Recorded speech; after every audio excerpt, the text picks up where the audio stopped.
Kamusta mga idol? PBA update muna tayo. Jamie Malonzo muntika na palang mabolag dahil sa suntok ng MMA fighter. Madami nga ang nakasaksi sa pinsala sa mukha na inabot ni Malonzo sa kanyang unang pagharap sa publiko matapos ang insidente. Malaking black eye sa kaliwang mata ang nakita kay Malonzo na bakas ng kamao ng MMA fighter mga idol.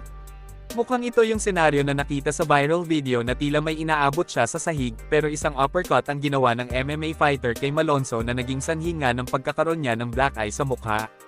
Madami nga ding mga basketball fans ang nasorpresa na nakapaglaro kaagad si Jamie Malonzo sa first game ng Hinebra sa All-Filipino Cup.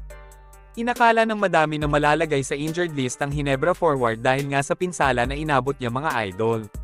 Pero mukhang hindi nagpatinag si Malonzo sa kanyang malubhang injury, at sa halip ay naghalimaw pa sa loob ng court para bitbitin ang Gin King sa panalo laban sa Rain or Shine. Nagpakita ng all-around game si Malonzo para sa Hinebra. Gumawa siya ng career-high 32 points, 5 3, 8 rebounds, 4 blocks, 3 assist at 2 steal. May isang senaryo pa nga sa laban kung saan muntik ng sikuhin ni Belga si Malonzo sa mukha dahil sa sobrang inis. Mabuti na nga lang at hindi niya tinuluyan si Malonzo dahil paniguradong kaliwat kanan na ang kanyang black eye. Samantala, tila naging motivation naman kay Malonzo ang suporta na binigay sa kanya ng kanyang mga teammates at ng buong Hinebra coaching staff. Nakasubaybay din sa kanya si Noy P. Justin Brownlee na dumaan din sa malaking pagsubok mga idol. Sa isang post-game interview nga tinanong kaagad si Malonzo tungkol sa nangyari sa kanya pero hindi na siya pinayagan pang magsalita ni Coach Timko na isa sa mga responsable sa naging aksyon ni Malonzo sa labas ng basketball court.